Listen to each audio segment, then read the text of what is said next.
Miracle is that we are happy to do the work. These words of Mother Teresa actually put across my thoughts on what work, labor actually embraces. Having been in uniform for 38 years, and I find two more of my colleagues, AVM Shafi and Kamal Mehta, here this morning. So I want to initially, before I get the panelists to give us their viewpoints, honor lies in honest toil. I think this is the greatest honor anybody can do, is to be able to do something with passion, evolve. There is no differentiation between whether you are doing a labor's job or are you doing a job as a CEO or a chairman of a company. Work is religion, work is worship. We learned that in school. Work is worship. And I think it's been followed. In the armed forces, one of the first things that we learned was that you should be able to do the job of every employee who's going to work as part of your team. Whether it was a tank driver, whether it was a carpenter, whether it was an electrician. So as a young officer, when I joined a particular unit, I had to go through all those paces. I learned each one of them. I learned how to drive the tank. I learned how to repair the tank.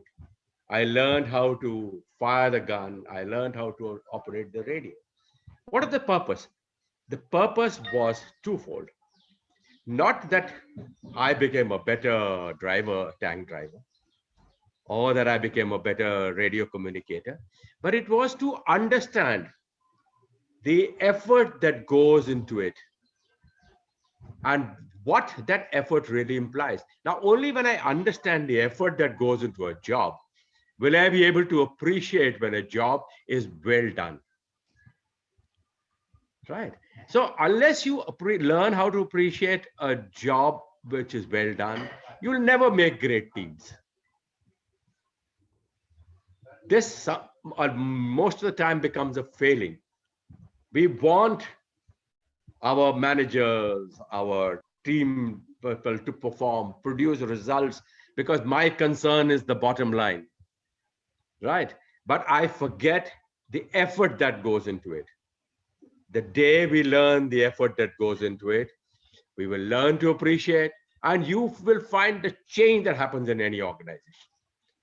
Because you will appreciate the work done, you will thank the person who's done the work, you will make him understand that, yes, you are important to us, you are important to this organization, and see the wonders that person will produce at the end of it. So while this was just to give you a little introduction on my thought process, I'll now request Dr. Mahesh Abhyankar to share his views on this great topic, honor lies in honest toil. Yeah, I think taking the lead for what point you have made is that the every work has got a great value, because in our healthcare also, when we talk about patient care, it's the doctor's role, it's the nurse's role, it's the attendant role, a family member's role, technician role. So if the patient has to have got quality healthcare, each and every person is going to play a very, very vital role. Right. So I remember that there was one strike by the doctors. At that time, the hospital was closed. Similarly, there was a strike by nurses. Also, the hospital was closed, because it is very important is that every component of the team is going to create a very important role. Now, obviously, the word doctor adds a great value to the individual, right? Because we have got a great passion for learning, and as well as we learn from each and every patient which comes to us. And the whole goal of ours is towards patient-centered care.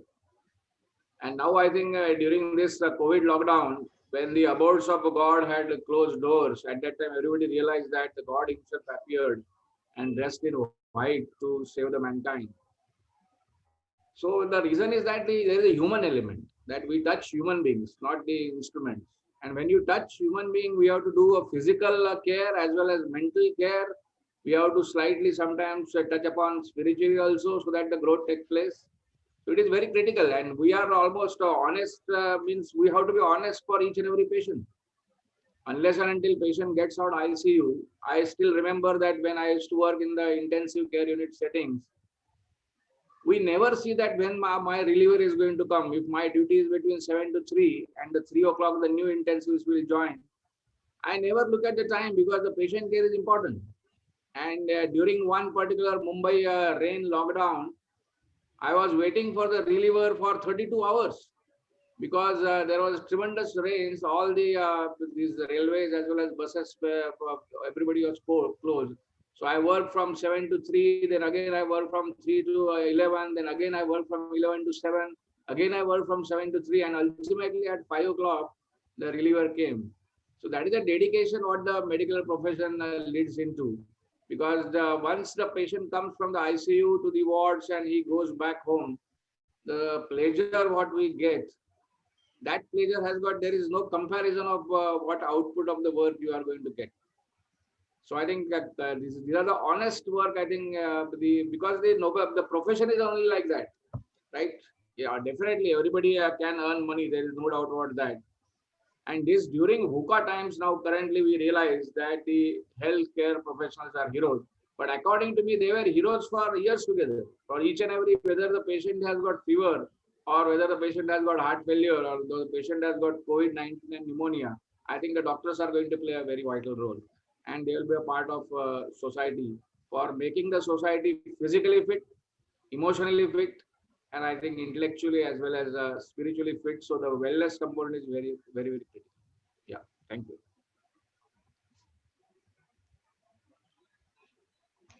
Well,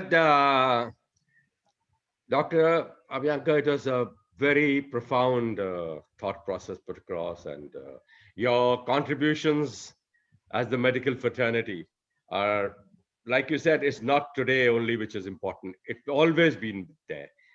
You've helped lives, you've saved lives. We all depend on you. It's just that we are great people, we forget so easily. It's only in the time of crisis we remember. God also is remembered only in the time of crisis. So there's no nothing there. So may I now invite advocate for those to share her views. Actually, she is down with corona, so she couldn't make it. She was there in the beginning, but now she All right. left. So we have now Fatima. I think she's there with us, and yes, it'll be nice if we have your views. Thank you very much, Gen.Anil.Malik. Right.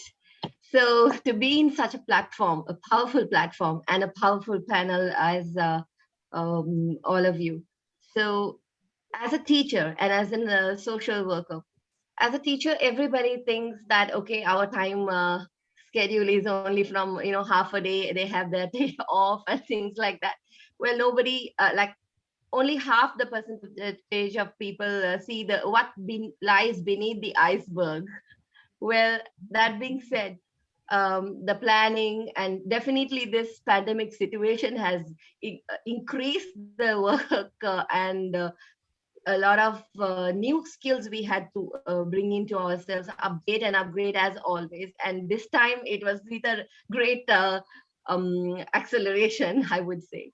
And as a social worker, I would like to share from my experience that when I started my team, I had a big team around, big team in the sense around 11 people who were mainly included in it as and when we started.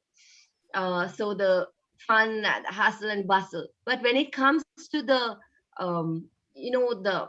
downside where we face the problems and things, people started falling off, shedding one by one, teaming separate, like they had their own ways.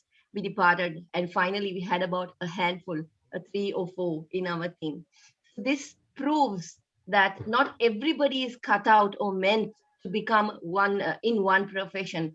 Like uh, to become a social worker, you need to be having those attributes. To become a teacher, you need to be having those attributes. Like at the opening speech, somebody has mentioned you cannot use a sword to sew a clothing. So Honor lies in honest toilers. Grover Cleveland. A great man of honor himself.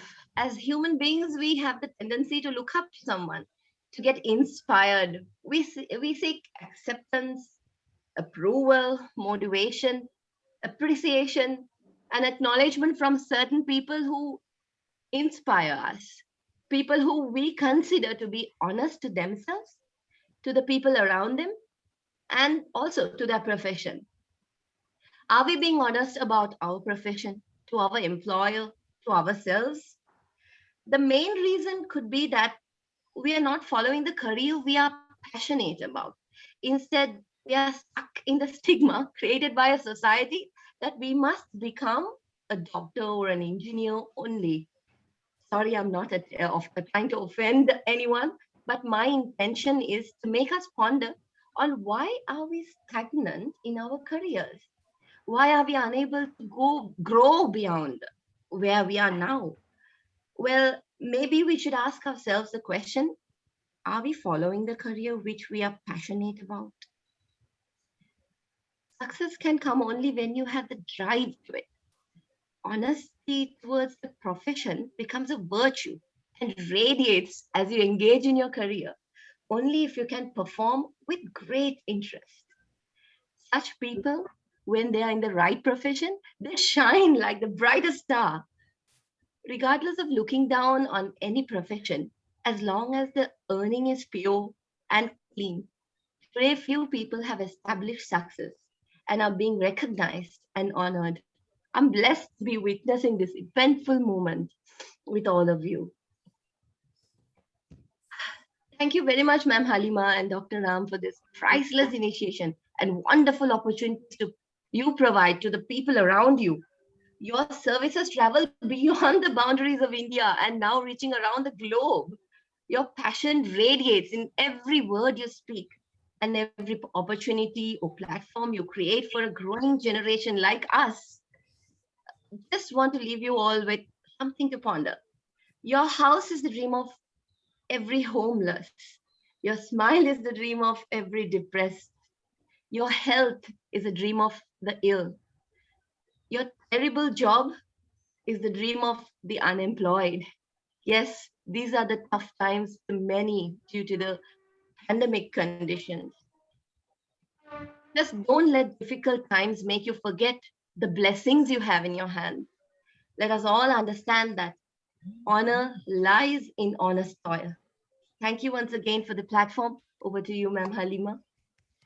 Thank you very much. I think that was a very interesting thought process put across. As teachers, social workers, you have contributed so much to society and teachers' role is something which all of us remember our first teachers, our teachers in school, people who brought us up and given us that platform. I only have one observation to make, right?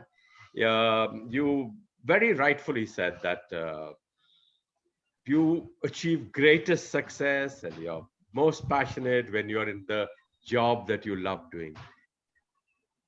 Absolutely important, but sometimes we may not have that choice. Sometimes maybe too late for us to realize that we may not be in the correct job, and you may not have an option of shifting jobs. But then you have to make the best and bring in that passion into the job that you are you are with. Okay, and I'm sure if you bring in that passion, you'll find that you'll change the complexion, and even this job will become love and pleasure. Thank you very much, Dr. Abhyankar. I'm sorry we missed out on two very important people today, but we look forward to being with them again. Thank you, Dr. Fatima, for giving us this opportunity. Thank you very much. Thank you, Lieutenant General Anil Malik ji. Thank you, Dr. Mahesh Abhyankar ji. And thank you, Fatima Zoena, for your emotional speech. And thank you for taking out the time and then sharing your valuable thoughts. Thank you very much, everyone. And now we have a surprise for all of us. And please be ready for the surprise. What is the surprise? Let me show you.